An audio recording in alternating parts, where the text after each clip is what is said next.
नमस्कार, मैं बीएसएफ का रिटायर इंस्पेक्टर पूरनचंद जोशी आपको आज पश्चिम बंगाल के उत्तरी क्षेत्र यानी कि नॉर्थ बंगाल का जो हिल एरिया है जिसको दार्जिलिंग के नाम से जाना जाता है और दार्जिलिंग इसका मुख्यालय भी है, जो कि अंग्रेज़ों के ज़माने का बसाया हुआ शहर है। इसका मैं आपको इतिहास भी बताऊंगा और इसके बारे में जो भी मोटी मोटी मेरे पास जानकारी होगी इसकी स्थापना से लेके अब तक उसकी भी आपको जानकारी दूंगा। मित्रों, भारत के पश्चिम बंगाल राज्य का यह दार्जिलिंग शहर बहुत ही खूबसूरत वादियों का शहर है। दार्जिलिंग बांस व ताड़ के पेड़ों तथा चाय के हरे भरे आकर्षक बागानों से गुजरती टॉय ट्रेन हो या सड़क मार्ग का सफ़र इसको रोमांचक बना देता है। नील गगन के नीचे माउंट कंचनजंगा की बर्फ़ से लदी चोटियों का नज़ारा, जो कि आज कोहरे के कारण नहीं दिखाई दे रही हैं, दार्जिलिंग को अपने आप में स्वर्ग से भी सुंदर बना देती है। यकीनन दार्जिलिंग बहुत ही सुंदर, आकर्षक और अनमोल स्थान है। पूरे साल भर यहाँ पर पर्यटकों का तांता लगा रहता है। मित्रों, दार्जिलिंग का नाम पहले दोर्जेलिंग था, अर्थात तूफानों की धरती। दोर्जे माने तूफान और लिंग माने भूमि, अर्थात तूफानों की भूमि। यहाँ पर तूफान बहुतायत में आया करते हैं, इसलिए इसको दार्जिलिंग कहा गया। और यहाँ प्रकृति की सुंदरता के आपको दुर्लभ दृश्य देखने को मिलेंगे। यहाँ के मुख्य बाज़ार, चौरस्ता बाज़ार और चौक बाज़ार जहाँ पर इस समय मैं ये आपको कहानी सुना रहा हूँ, ये चौक बाज़ार से हम गुजर रहे हैं इस समय। ये दार्जिलिंग का बहुत प्रसिद्ध अंग्रेज़ों के समय का चौक बाज़ार है और आप भी इसका आनंद लीजिएगा। इसके साथ ही भूतिया मार्केट और माल रोड यहाँ के प्रसिद्ध मार्केटों में आते हैं। जैसा मैंने पहले के वीडियो में भी बताया कि माल रोड अंग्रेज़ों के ज़माने की वो बाज़ार होती थी जिसमें कोई भी हिंदुस्तानी न तो घूम सकता था न ख़रीदारी कर सकता था। उसमें केवल और केवल अंग्रेज़ ही ख़रीदारी भी करते थे और घूमते भी थे। मित्रों, भारत की आज़ादी से पहले यह पूरा क्षेत्र सिक्किम का ही हिस्सा हुआ करता था। फिर इस शहर पर नेपाली राजाओं का शासन हुआ।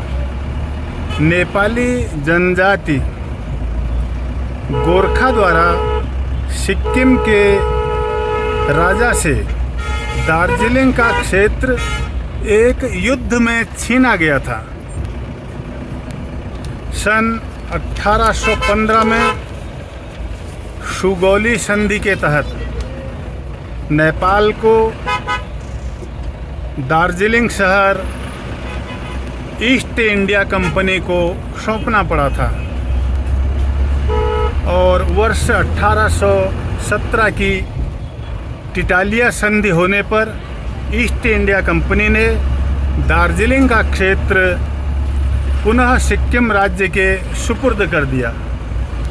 लेकिन सन 1835 में दोबारा ब्रिटिशर्स ने दार्जिलिंग को अपने लिए सैरगाह स्थल के तौर पर अपने अधीन कर लिया।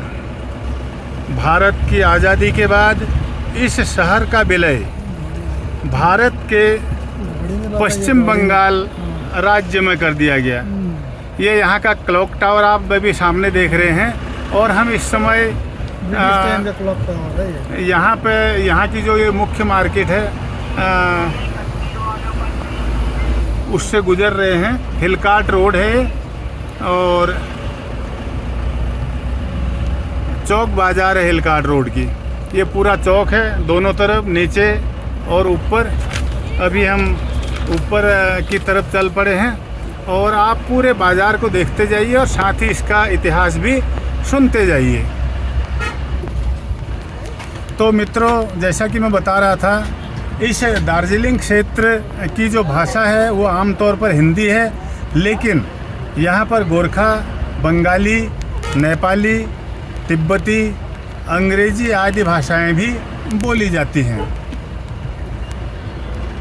और पुरुष यहाँ पहनावे में भोतो, दौरा, सुरवाल और ढाका टोपी पहनते हैं। महिलाएं साड़ी व चोली पहनती हैं। इसके अलावा नेपाली, लेप्चा व तिब्बती पहनावे भी पहने जाते हैं।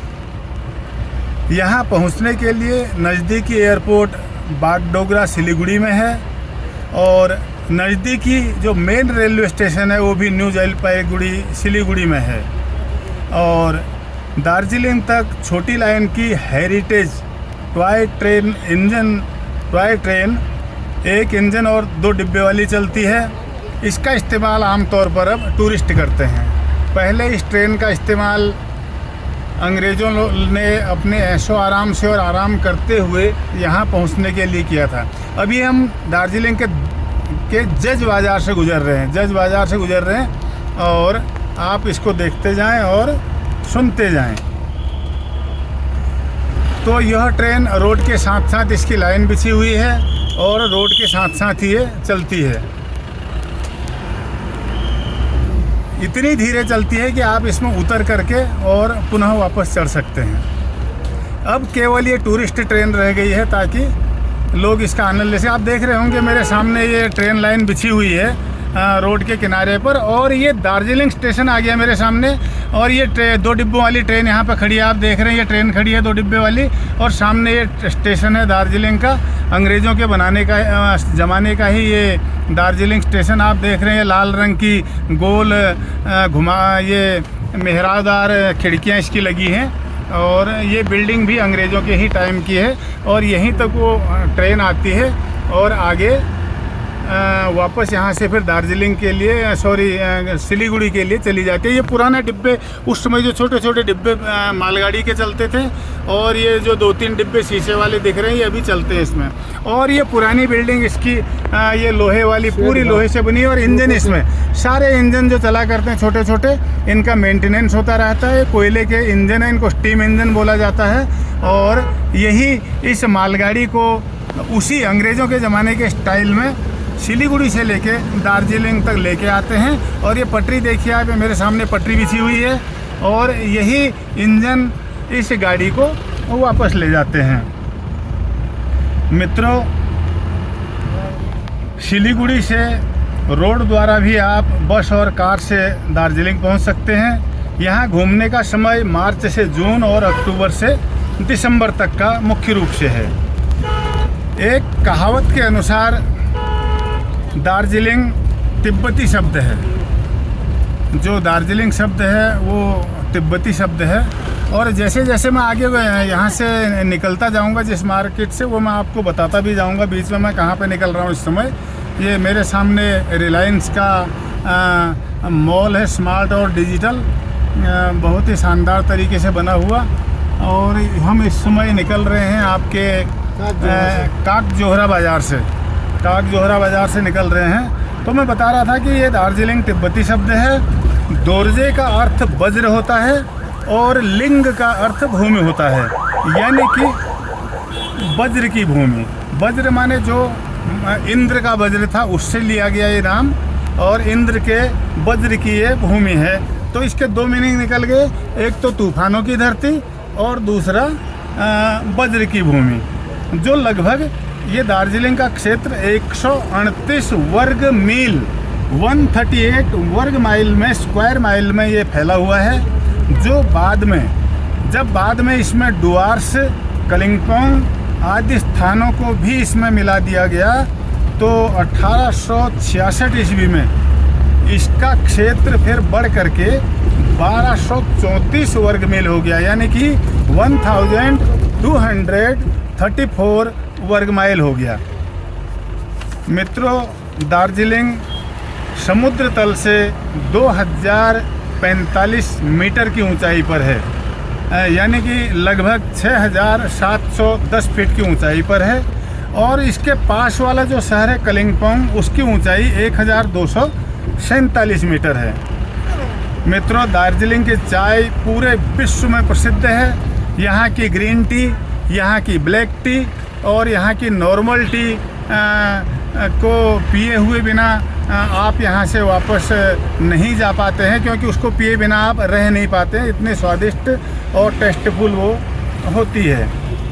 और आपको याद दिला दूं कि 1990 के दशक में यहाँ पे पूरे दार्जिलिंग क्षेत्र में सुभाष घीसिंग के नेतृत्व में एक गोरखालैंड का आंदोलन भी चला था, और जिसमें ये मांग थी इनकी कि इसको एक दार्जिलिंग क्षेत्र को, जो पश्चिम बंगाल सिलीगुड़ी से लेके यहाँ तक ये कम से कम 1500 स्क्वायर माइल में फैला हुआ है, इसको एक अलग राज्य का दर्जा दे दिया जाए। तो ऐसा हो नहीं पाया, लेकिन काफ़ी लंबे समय तक चले आंदोलन में यहाँ विकास को एकदम ब्रेक लग गया था। यहाँ की सारी जनजीवन अस्त व्यस्त हो गया था। यहाँ का काफ़ी लोग यहाँ पर आंदोलन में मारे भी गए थे और काफ़ी कष्ट भोगे यहाँ के लोगों ने। बाद में फिर भारत सरकार के साथ समझौते के तहत जो आंदोलन था वो समाप्त कर दिया गया था, और यहाँ पर एक पर्वतीय विकास परिषद का गठन हुआ था, जिसके अध्यक्ष सुभाष घीसिंग को बनाया गया था। उसके बाद यहाँ फिर विकास की गति बहुत तेज़ी से चल पड़ी और लोग आम जीवन जीने लग गए थे।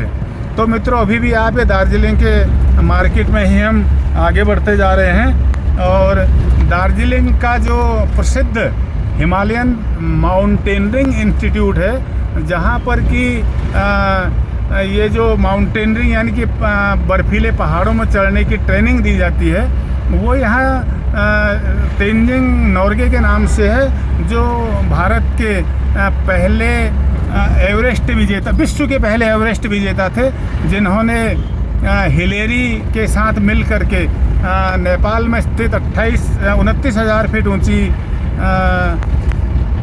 एवरेस्ट की चोटी को प्रथम बार 28 मई 1953 में फतह किया था। तो उनको भारत सरकार ने हेमराष्ट्र की उपाधि दी थी, और वो यहीं दार्जिलिंग के रहने वाले थे, और उन्हीं के नाम पर ये जो हिमालयन माउंटेनियरिंग इंस्टीट्यूट है वो विश्व प्रसिद्ध है। ये पूरे दुनिया के लोग यहाँ पे माउंटेनियरिंग सीखने के लिए आते हैं। तो मित्रों, अभी भी हम ये दार्जिलिंग की हिलकार्ट रोड पे चल रहे हैं इस समय। बहुत ही शानदार दृश्य है यहाँ के। चारों ओर चाय के बड़े बड़े बागान यहाँ पर फैले हुए हैं, जो कुछ कंपनियों के भी हैं, लोगों के पर्सनल भी हैं। और ये देवदार और चीड़ के और बांज के घने वृक्षों से चारों ओर से घिरा हुआ पेड़। आप सामने भी देख रहे होंगे, दो बड़े बड़े पेड़ आपको देवदार के दिखाई दे रहे हैं, क्योंकि अब शहर में तो पेड़ रह नहीं गए हैं। यहाँ तो पेड़ों की जगह सीमेंट और कंक्रीट के ये जंगल उग गए हैं, मकान बन गए हैं। लेकिन चारों ओर जो खाली जगह है वो चाय बागान और देवदार, चीड़, बांज के पेड़ों से भरे हुए हैं। और यहाँ पर ये फरवरी, मार्च, अप्रैल में जो बुरांश का फूल है, जो कि उत्तराखंड में भी बहुत बड़ी मात्रा में पाया जाता है, सुंदर फूल है लाल रंग का, ये यहाँ पर बहुत ही ज़्यादा मात्रा में है। हर जगह बुरांश के फूल के पेड़ हैं, और बुरांश का फूल का जो जूस है वो स्वास्थ्य के लिए बहुत ही लाभदायक भी है, और गर्मियों में भी ये आपको गर्मी से राहत देता है और लू से बचाता भी है। तो ये मित्रों, पश्चिम बंगाल राज्य का उत्तरी भाग, जिसको नॉर्थ बंगाल कहा जाता है, उसका पर्वतीय शहर दार्जिलिंग। और यहाँ पर अंग्रेज जहाँ भी हिल एरिया में बसे, उन्होंने वहाँ के मौसम को देखा पहले, क्योंकि वो लोग ठंडे इलाके में ब्रिटेन के रहने वाले थे। तो उन्होंने ये पहाड़ी जो हमारे हिंदुस्तान के शहर हैं उनको डेवलप किया, जिनमें शिमला है, मसूरी है, दार्जिलिंग है, साउथ में ऊटी है, तो इन नैनीताल, रानीखेत, अल्मोड़ा आदि इन शहरों को, लैंसडौन वगैरह को इन्होंने विकसित किया। उन जगहों में रोड पहुंचाई, रेल पहुंचाई, अपने बंगले बनाए और अपने ऐशो आराम का सारा साधन उन्होंने जुटाया। आप देख लीजिए कि दार्जिलिंग जैसी पहाड़ी में उन्होंने रेल पहुंचा दी है। मेरी बाईं तरफ आप देखिए रेल की पटरी चल रही है, जिसमें ये टॉय ट्रेन, अब टॉय ट्रेन होगी, लेकिन उस समय वो ओरिजिनल यात्री वाहक ट्रेन हुआ करती थी और अंग्रेज़ आराम से उसमें सो करके, बैठ करके और मज़ा लेते हुए अपना सफ़र तय करते थे।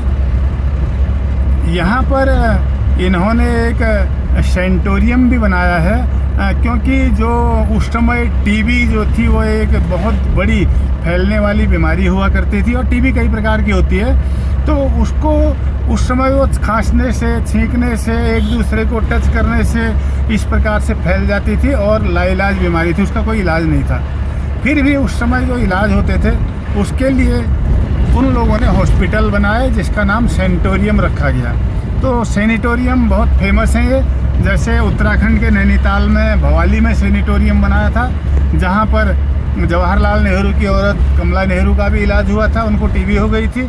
और यहाँ पर भी ये दार्जिलिंग और बूम के बीच में एक सैनिटोरियम है जहाँ पर टीबी का इलाज हुआ करता था। आज तो अब टीबी कोई बीमारी नहीं रह गई है, तुरंत ही इलाज के द्वारा कंटिन्यू करने से इलाज ठीक हो जाती है।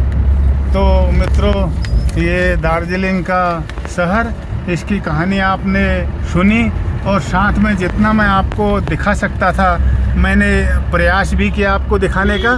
और मेरे साथ हमारे जो ड्राइवर हैं वो छेत्री साहब हैं, यहीं के मिरिक के रहने वाले हैं, जो टूरिस्ट प्लेस है, और उन्होंने भी मुझे काफ़ी कुछ चलते चलते गाइड किया है कि कहाँ पर क्या है, कहाँ पर क्या है, और कुछ मैंने अपने गूगल के द्वारा सर्च कर लिया था। तो ये रेलवे लाइन देखिए आप मेरे साथ साथ चल रही है, बिल्कुल रोड के साथ साथ। ये सिलीगुड़ी से दार्जिलिंग और दार्जिलिंग टू सिलीगुड़ी, ये देखो टीबी हॉस्पिटल लिखा हुआ है, तो ये सैनिटोरियम आ गया है यहाँ पे। ये लेफ्ट साइड में है, ऊपर ये देवदार के पेड़ों के बीच में यहाँ पर, और ये सामने ऊंची चोटी है और यहाँ पर पीक भी हैं और बहुत सारे यहाँ टूरिस्ट प्लेस हैं। सारी जगह जाना बड़ा मुश्किल होता है क्योंकि शहर में जाम लग जाता है, गाड़ी धीरे चल पाती है, इसलिए हमने 2-4 चुनिंदा पॉइंटों को ही यहाँ पर घूमा है। और अब हम कुछ ही देर में वापस सिलीगुड़ी की वापसी की यात्रा करने वाले हैं।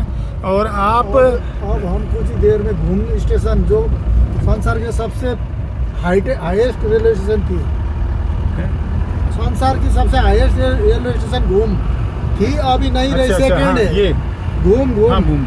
हाँ, जो बूम वाला रेलवे स्टेशन है इस टॉय ट्रेन का, वो वर्ल्ड का सबसे ऊंचा रेलवे स्टेशन है। उसका मैंने एक अलग से वीडियो बनाया हुआ है और उसको भी आप लोग देखेंगे बाद में मेरे यूट्यूब चैनल फौजी अंकल पर।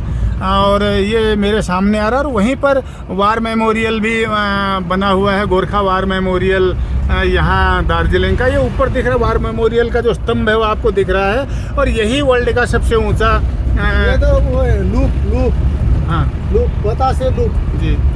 तो ये यही है ना? ना ये बतासे लूप है। अच्छा, लूप जहाँ से ट्रेन को एक ही बार में ट्रेन को चलाया नहीं जा सका, तो पहाड़ी था ये, तो यहाँ से अभी ट्रेन को कैसे चलाए, तो ब्रिटिश ने एक दिमाग लगाया कि इसको घुमा के पहाड़ी में चक्कर कटा के तो फिर इसको आगे बढ़ाया गया। इसको आगे बढ़ाया गया, वो बूम वाला आगे आएगा। ये बतासिया लूप है। हाँ, ये अब इससे 1 किलोमीटर बाद घूम रेलवे स्टेशन पहुँचेंगे।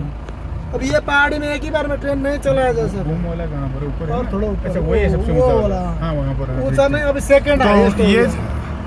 अब एक तिब्बत ने बना दिया ना, तिब्बत में लूप ये लूप स्टेशन है, और यहाँ पे वार मेमोरियल वगैरह बना हुआ है। ये सबसे ऊंचा नहीं है, इससे अब आगे जो बूम स्टेशन आएगा मैं वहाँ पे आपको बताऊँगा, वो वर्ल्ड का यानी कि विश्व का सबसे ऊंचा रेलवे स्टेशन है और रिकॉर्ड में है, Guinness book of world record में। इस समय हम लूप स्टेशन के पास से निकल रहे हैं, और इसका मैंने ऊपर पार्क भी जो है उसका वीडियो अलग से बना रखा। आगे की जानकारी मैं आपको भूम स्टेशन के पास दूंगा। ये ट्रॉय ट्रेन मित्रों जो अभी जा रही है आपके सामने से, ये दिखाई दे रही है, और अभी कुछ ही देर बाद भूम स्टेशन आने वाला है। तो मित्रों ये घूम स्टेशन है, GHUM घूम स्टेशन है। यहाँ पे ट्रेन भी खड़ी है इस समय, डिब्बे लोग बैठे हुए हैं, जाने की तैयारी है। और ये पुरानी अंग्रेज़ों के समय की बिल्डिंग है, ये वही लोहे की बिल्डिंग जो उन्होंने बनाई थी, वही प्लेटफॉर्म, पूरा कोई चेंजिंग नहीं है इसमें। ये विश्व का सबसे ऊंचा रेलवे स्टेशन यही है, लगभग 7000 फीट की ऊंचाई पर समुद्र तल से। तो ये भूम स्टेशन था मित्रों, और अब हम वापस सिलीगुड़ी की ओर प्रस्थान कर रहे हैं। बीच में हमारे अभी कुर्सियांग वगैरह जो यहाँ के अन्य शहर भी आएंगे, और उनसे होते हुए हम लगभग 2 घंटे के बाद सिलीगुड़ी पहुँचेंगे।